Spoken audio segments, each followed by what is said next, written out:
istri durhaka kepada suaminya.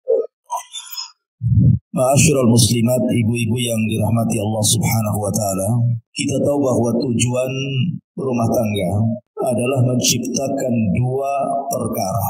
Pertama, mawaddah, dan yang kedua, rahmah.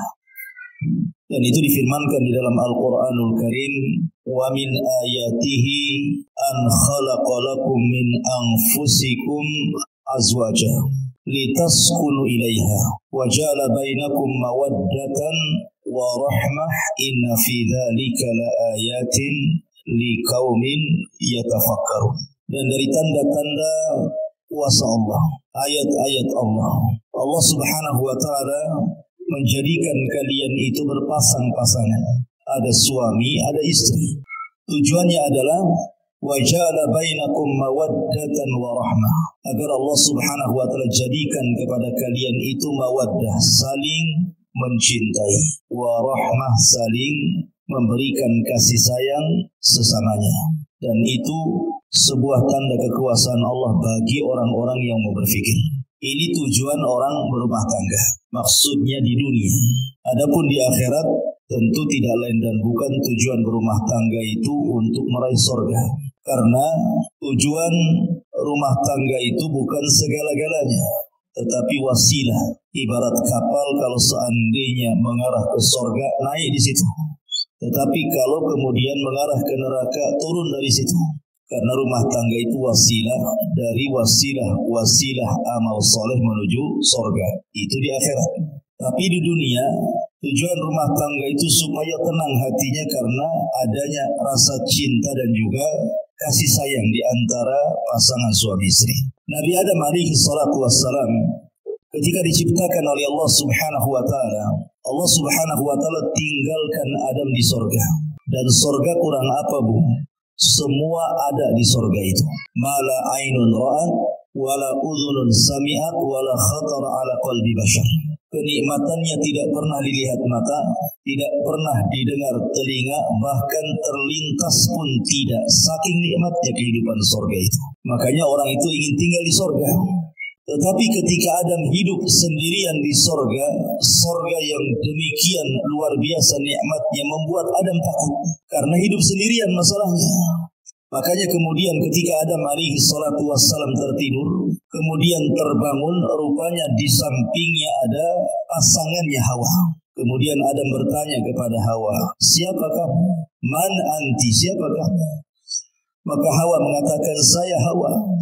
Disebut Hawa karena Hawa dicipta dari zat yang hidup, dari tulang rusuk Adam yang paling atas, yang paling bengkok sebelah kiri dekat jantung.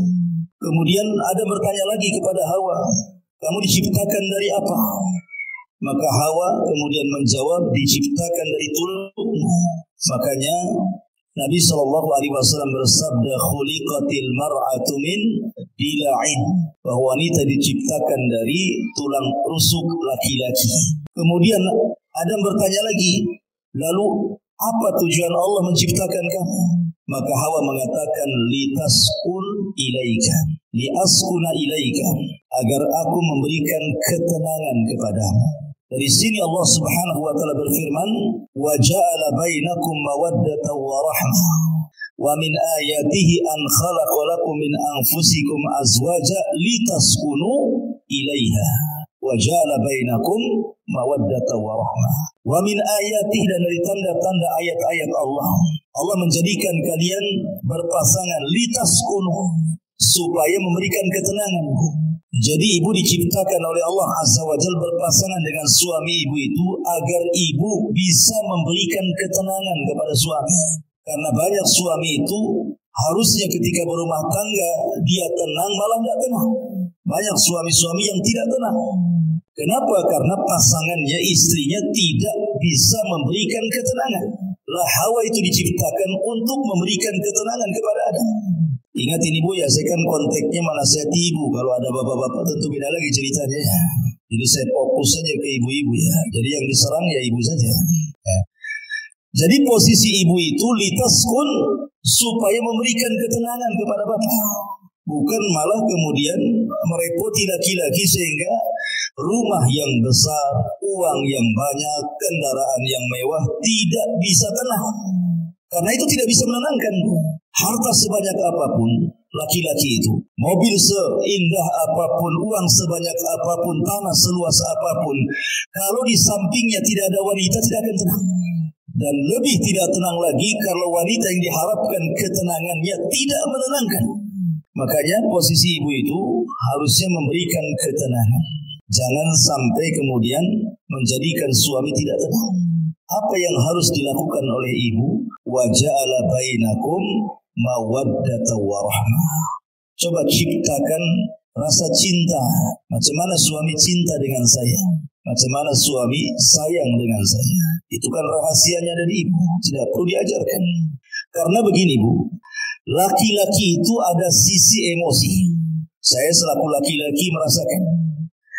Laki-laki itu ada sisi egoisnya, ada sisi emosionalnya. Yang bisa mengerem itu hanya agama.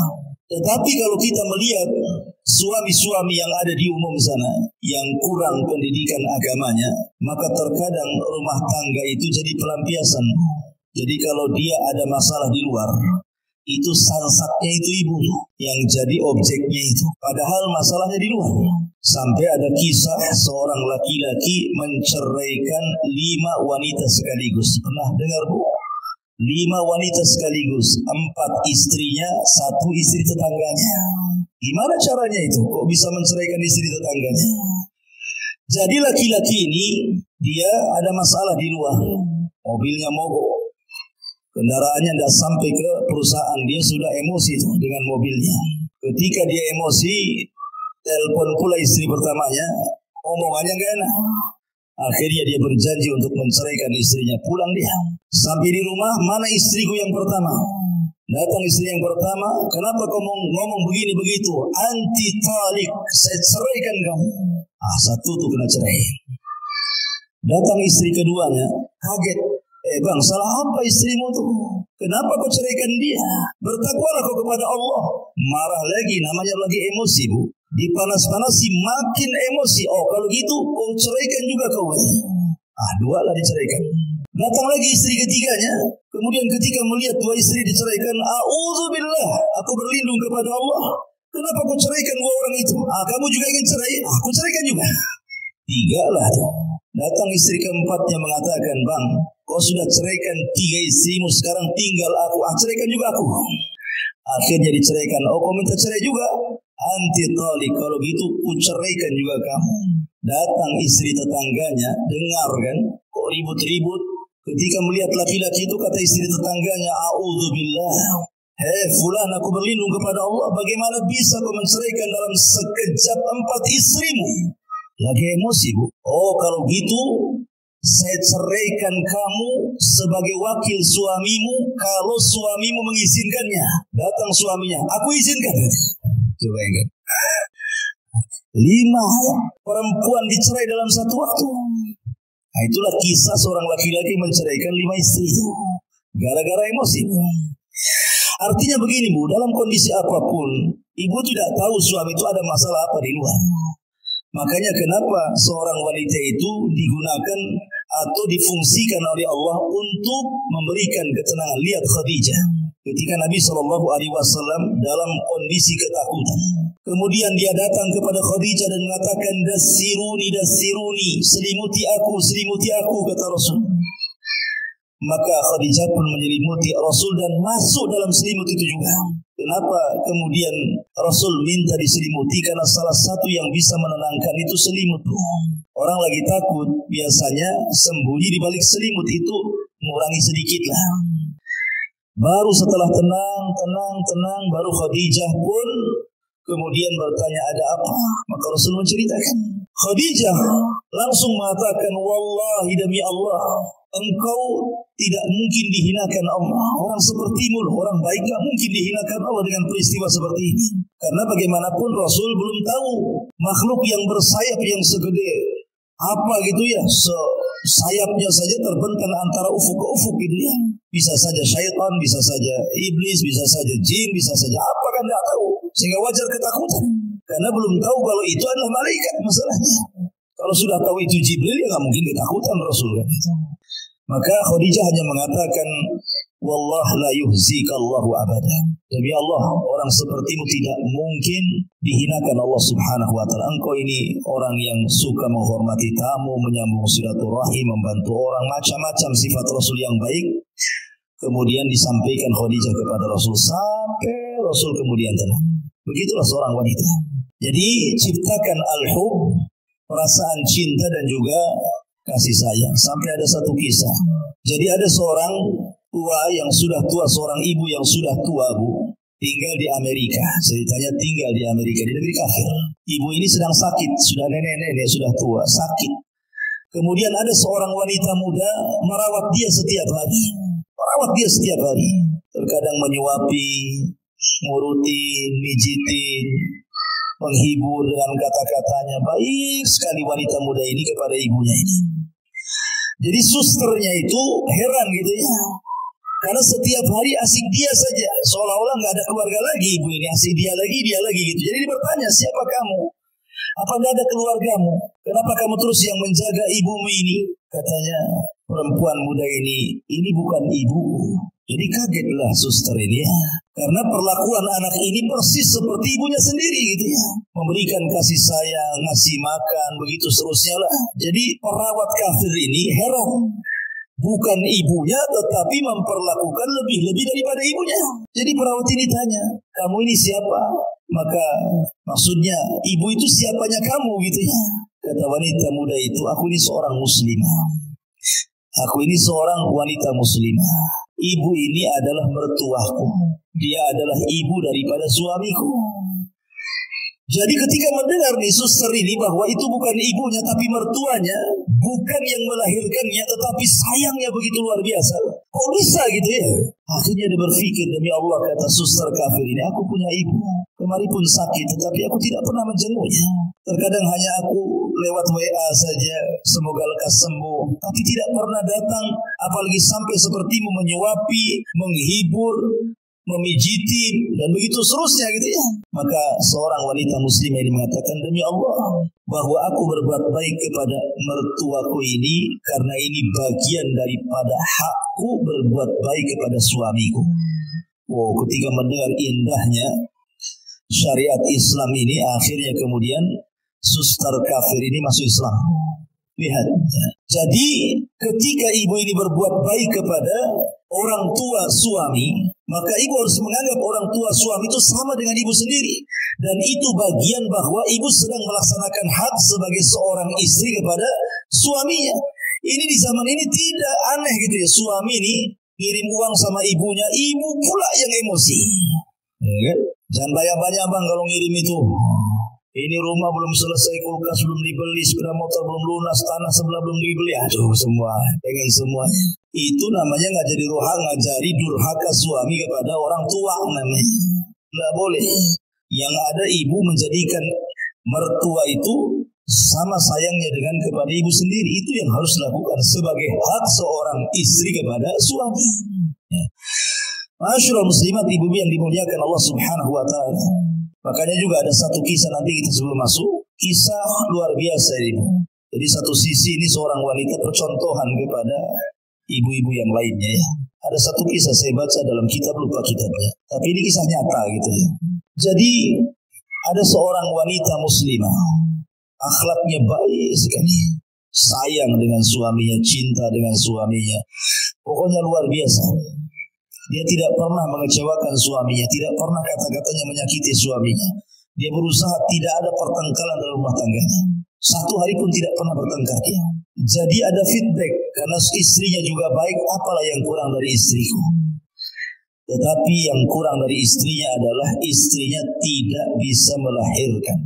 Istrinya mandul, tidak bisa punya anak. Padahal yang namanya seorang orang tua, kalau anaknya meninggal itu kan diharapkan punya cucu, Bu ya.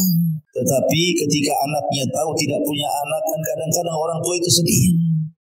Tetapi karena istrinya ini memang betul-betul baik pada suaminya, dan suami juga sayang kepada istrinya gitu ya. Jadi istrinya ngomong sama suaminya, Bang, baiknya abang nikah lagi saja. Boleh jadi dengan pernikahan kedua ada keturunan. supaya ada yang meneruskan generasi abang. Tapi abangnya tidak mau. Demi Allah, apalah yang ada di dunia ini sudah cukup ada padamu. Akhirnya kemudian didesak-desak suruh kawin lagi, tetap tidak mau. Ini hanya berlaku kepada kisah ini, Bu ya. Kalau ibu ngomong sama suami gitu, wah langsung besok kawin lagi. Ya, jadi ini maksudnya ini betul-betul sayangnya suami kepada istri seperti itu. Karena istri pandai mengambil sayang suami. Sampai akhirnya Allah takdirkan istrinya ini divonis kanker rahim. Dan kata dokter usianya tidak akan lama. Paling lambat 1 bulan dia akan mati. Jadi istri yang ngomong sama abangnya, nih bang, tengok dokter sudah mengatakan bahwa usiaku tidak akan sampai 1 bulan. Sebaiknya abang menikahlah, biar aku bisa menyaksikan pernikahan itu. Akhirnya kemudian suaminya tetap gak mau. Bahkan dia ketika istri dirawat di rumah sakit itu, dia tinggalkan semua pekerjaannya. Dia duduk di samping istrinya, kemudian merawat istri, semua pekerjaan dibawa ke rumah sakit. Sampai betul prediksi dokter, belum 1 bulan istrinya menghembuskan napas terakhir. Betapa sedihnya seorang suami kalau yang dicintainya itu meninggal seperti itu. Lihat Nabi, 1 tahun meninggal Khadijah itu tidak bisa menghapus kesedihannya. Karena cintanya Rasul kepada Khadijah. Jadi setelah istrinya meninggal dunia, beberapa waktu setelahnya pembantunya datang membawa surat. Dan pembantunya mengatakan, Pak, ini surat dari istri Bapak semasa hidup. Saya dilarang memberikannya kecuali setelah wafatnya. Dan ini juga ada kado pemberian dari istri Bapak. Ada surat dan ada kado. Rupanya setelah dilihat kadonya, hanya cermin biasa untuk mengaca. Kemudian dia menitip surat dan isi suratnya dia memohon, Bang. Ketika aku di dunia, aku memaksa engkau berpoligami supaya punya anak, abang tidak mau. Saya paham, boleh jadi abang takut saya cemburu. Tetapi apalah cemburu sekarang? Istrimu sudah meninggal dunia. Tidak mungkin orang di kuburan akan cemburu kepada orang yang di atas kuburan. Tolonglah menikah bang. Kalau abang cinta dengan aku, kalau dia punya anak perempuan, kasih nama anak itu diriku. Supaya menunjukkan bahwa sayang itu sampai ke kuburan. Luar biasa Bu ya kisah ini. Kayak sinetron aja Ustaz. Enak kali kalau punya kisah kayak gini. Tapi tidak mustahil kok bisa dilakukan seperti ini kalau istri itu pandai menciptakan mawaddah warahmah. Lah salah satu Bu yang meretakkan rumah tangga, salah satunya yang meretakkan rumah tangga dan hilangnya mawaddah dan rahmah adalah durhakanya istri kepada suami. Apa itu? Ini kita akan bahas dalam kitab ini. Allah Subhanahu wa taala berfirman, "Wallati takhafuna nusuzahunna fa'idhuhunna wahjuruhunna fil madaji' wadribuhunna fa in ata'nakum fala tabghu 'alayhinna sabila innallaha kana 'aliyan kabira." Perempuan-perempuan yang kamu khawatirkan akan nusuz. Nusuz itu selingkuh. Melakukan perbuatan-perbuatan keji dalam rumah tangga. Tidak mesti selingkuh beneran dengan laki-laki, tidak. Bisa saja dia melawan dengan kata-katanya. Bisa saja melawan dengan perbuatannya sehingga menjadikan suami marah dan emosi. Maka tugas suami fa'idhuhunna. Pertama, memberikan nasihat kepada istrinya. Wahjuruhunna fil madaji. Tidak bisa diberikan nasihat, pisah ranjang. Kalau wanita berakal, ketika suaminya saja tidak mau menyentuhnya, itu sudah sakit hati. Kalau wanita itu berakal, ketika suami tidak mau menyentuh, apalagi tidur di tempat lain, istri di atas, suami di bawah atau lain kamar, itu sudah sakit hati. Tapi wanita zaman sekarang akalnya sudah nggak ada. Nggak apa-apa, tidurlah sana. Kadang-kadang wanita seperti itu. Wadribuhunna, kalau masih nekat juga, nggak mau sadar juga, nggak mau minta maaf juga, maka suami boleh memukul sebagai simbol itu akhir daripada nasihat.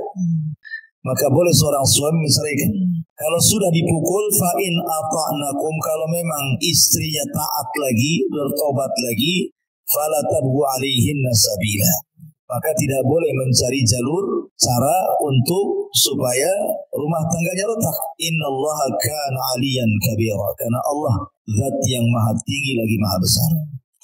Di sini ada kata-kata wallati takhafuna nusuzahunna, dan wanita-wanita yang kamu khawatirkan akan nusus. Jadi Nabi SAW ketika mengatakan bahwa ada wanita-wanita yang nusus, memang kenyataannya banyak. Wanita-wanita itu yang nusus baik dengan ucapan atau dengan perbuatan. Dan yang banyak adalah dengan ucapan. Yang paling banyak nusus seorang istri itu ucapan istri kepada suami. Makanya ketika Nabi SAW diperlihatkan tentang neraka, apa kata Rasulullah? Ittala'tun nara.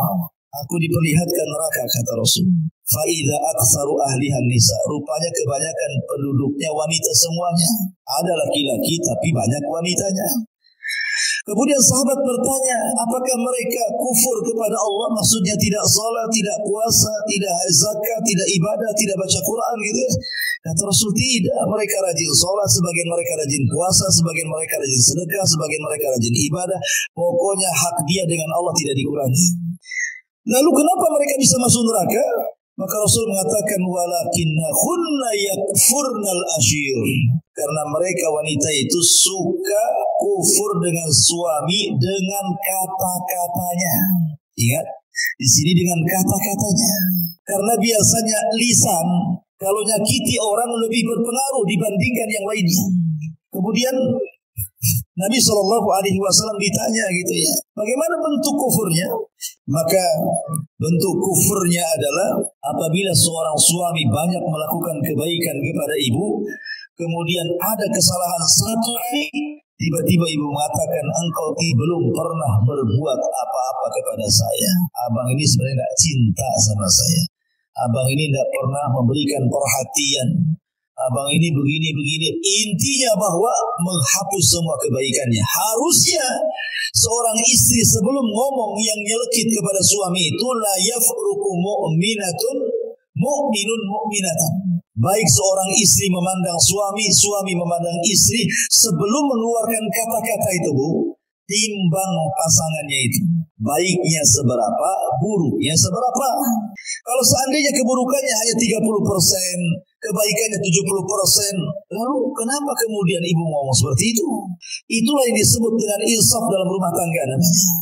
Insaf dalam rumah tangga itu sebelum ngomong, timbang-timbang dulu. Suami ini lebih banyak baiknya atau lebih banyak buruknya gitu. Supaya seimbang rumah tangga. Dan disitulah kemudian suami akan tenang. Karena ibu yang memberikan ketenangan. Nah di sini Nabi SAW mempertegas lagi apa yang dimaksud nusus di sini. Nabi mengatakan, "Idza da'ar rajulu imra'atahu ila firashihi, falam ta'tihi, fabata ghadban 'alaiha, la'anathal malaikatu hatta usmiha." Apabila seorang suami mengajak istrinya ke tempat tidur, tetapi sang istri menolaknya, sehingga sang suami marah-marah sepanjang malamnya dongkol, maka para malaikat akan melaknat ibu tersebut atau istri tersebut sampai datang waktu subuh. Subhanallah. Di dalam hadis, Bu, ada yang mengatakan apa? Idza tazawwaja ahadukum faqad istakmala nisfa dini. Apabila seorang itu menikah, berarti seseorang sudah mendapatkan separuh agama, kan gitu ya. Ibu dapat separuh agama, bapak pun dapat separuh agama. Apa yang dimaksud separuh di sini? Separuh agama yang dimaksud dalam rumah tangga adalah kebutuhan biologis. Ya Bu ya. Jadi separuh agama itu artinya kebutuhan biologis. Karena kalau orang tidak berpasangan, tidak punya istri atau tidak punya suami, cenderung maksiat kepada Allah Azza wa Jalla. Cenderung maksiat kepada Allah Azza wa Jalla, berzina, zina mata, zina telinga, zina pikiran, bahkan terkadang dibenarkan dengan zina kemaluan gitu ya. Tetapi ketika kemudian seseorang menikah, semua terjaga. Dari sinilah makanya apabila seorang wanita atau laki-laki kemudian menikah, maka separuh agama sudah ibu dapati dan separuh agama suami sudah dapati. Kenapa? Karena sudah terpenuhi hajat biologisnya, sudah terpenuhi. Ya. Jadi separuh agama itu ada hubungan suami istri. Makanya kalau seandainya seorang wanita kemudian diminta oleh suaminya kok menolak gitu kan, Makanya kenapa syariat Islam itu sampai betul-betul mengutuk wanita itu, sampai diutus malaikat yang khusus melaknat. Jadi ada malaikat-malaikat itu yang diutus oleh Allah, dia kerjanya laknat saja, melaknat orang. Dia nggak ada lagi kerjanya malaikat itu. Dia tugasnya hanya melaknat, mengutuk. Nah itu saja.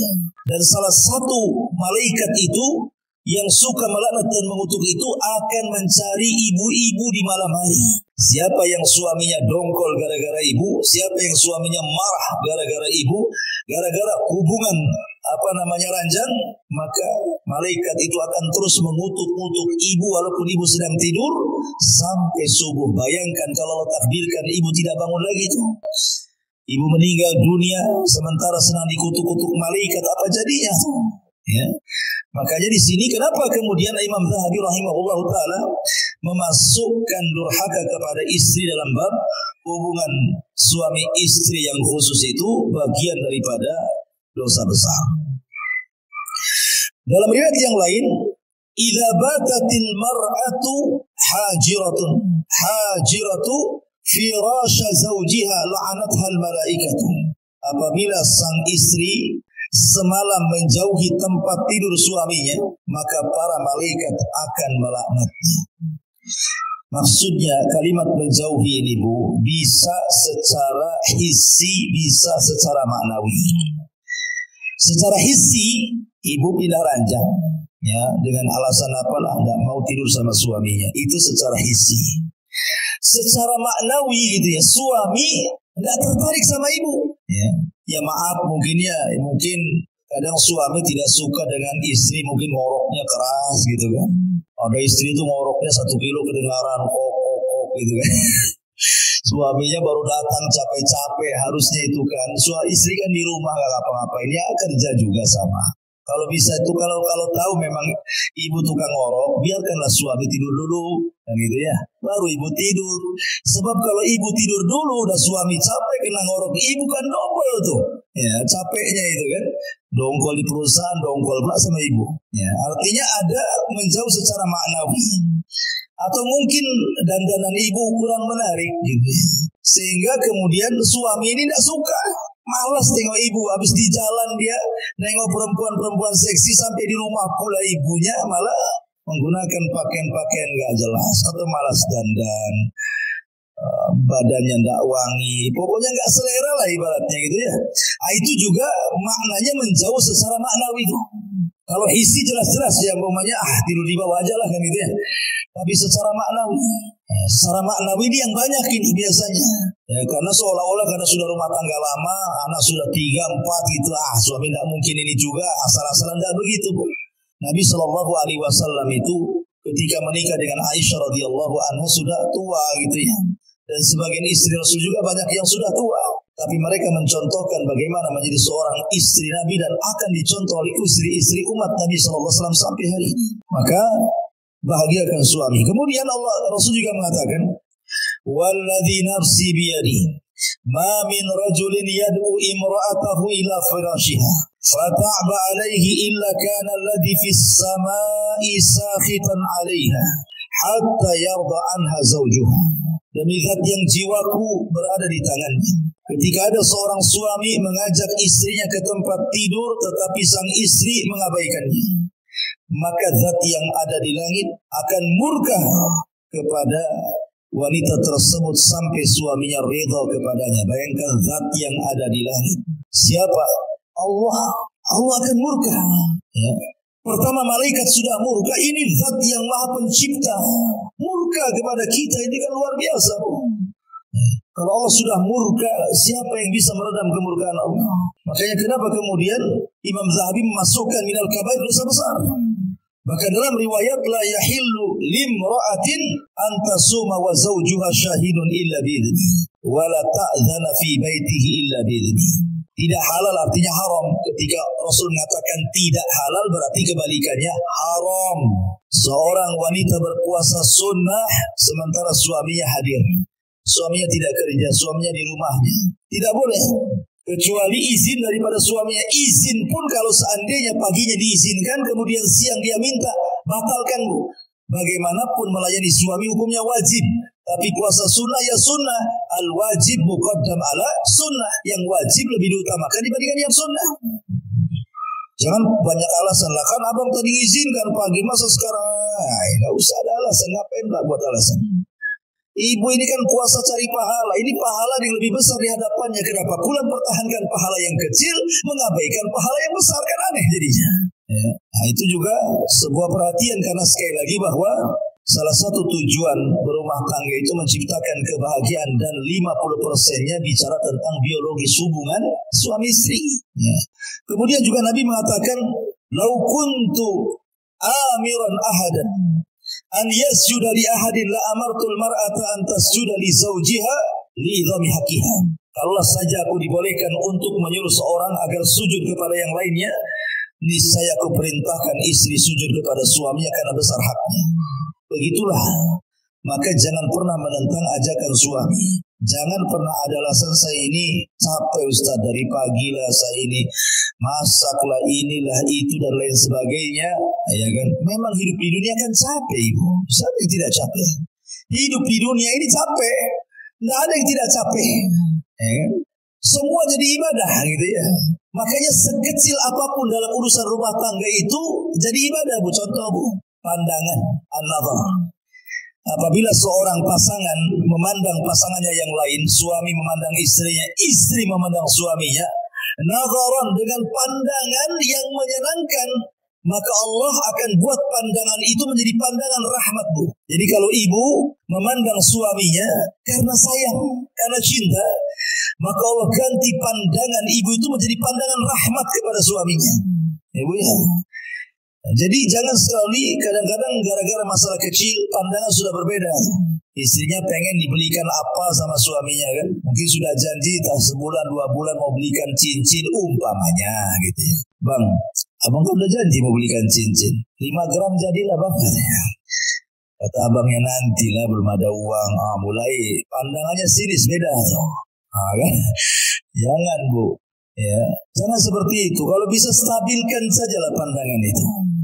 Nggak perlu kemudian gara-gara itu kemudian sinis pula gitu. Supaya suaminya dibuat pula persoalan, supaya suaminya betul-betul belikan ibu emas. Dibuat gara-gara lah bahasanya kan. Jadi mandang saja pahala. Apalagi kalau lebih daripada itu, turun dari pandangan ke lisan, senyum. Senyum ini terkadang pengaruhnya lebih besar dibandingkan bicara, Bu. Ya, senyum itu bisa lebih besar pengaruhnya dibandingkan orang bicara, merayu. Ya. Tetapi senyum itu pengaruh luar biasa. Saking berpengaruhnya senyum itu sampai Rasul mengatakan, loh, tabassumuka li akhika sadaqah. Senyum kamu kepada saudaramu itu dianggap sedekah. Loh, bagaimana kalau seorang istri senyum kepada suami? Nah, tidak pernah senyum terus, kan enak, Bu, kalau orang senyum terus. Ya, kayaknya suami itu kayaknya tenang, kayak pengen pulang terus. Walaupun merasa salah itu, kalau nengok senyum istrinya itu tenang, Bu. Ya. Tapi kalau ibu sudah menampakkan wajah seramnya ya, gimana suami akan tenang? Senyumlah, walaupun ada masalah senyum. Terkadang aneh, ada seorang istri lagi masalah dengan suaminya. Tiba-tiba ada telepon dari kawannya. Sempat-sempatnya dia tertawa dengan kawannya di saat dia sedang bermasalah dengan suaminya. Padahal tertawa dan senyum kepada kawannya dalam telepon itu dibuat-buat karena hatinya dia sedang dongkol gitu loh. Nah, kalau dia bisa membuat senyum pura-pura kepada kawannya seolah-olah tidak ada masalah, kenapa tidak bisa buat pura-pura senyum kepada suaminya, Bu? Kan gitu ya. Kan aneh jadinya. Kok sama orang bisa pura-pura, kok sama suami tak bisa pura-pura gitu ya. Buatlah senyum pura-pura, tidak apa-apa senyum pura-pura. Masalahnya gini, Ustaz, saya kalau senyum-senyum kepada suami apa kau katanya? Ada apa? Ya karena ibu jarang senyum. Jadi kalau ibu senyum, suami ada deg-degan tuh jadinya. Ini jangan-jangan ada maunya nih kan gitu ya. Tapi kalau orang senyum terus kan nggak curiga suami itu. Ini jarang senyum, sekali senyum pasti ada apa-apa tuh di balik senyum tuh. Makanya apalagi kalau tambah daripada pandangan senyum sampai kepada kata-kata, sampai kepada perbuatan. Maksudnya perbuatan itu ibu menyenangkan suami, betul-betul menyenangkan gitu ya. Mampu menjaga badan, mampu menjaga badan. Ini enggak gitu ya. Makin bulan kok makin tambah lah beratnya ini.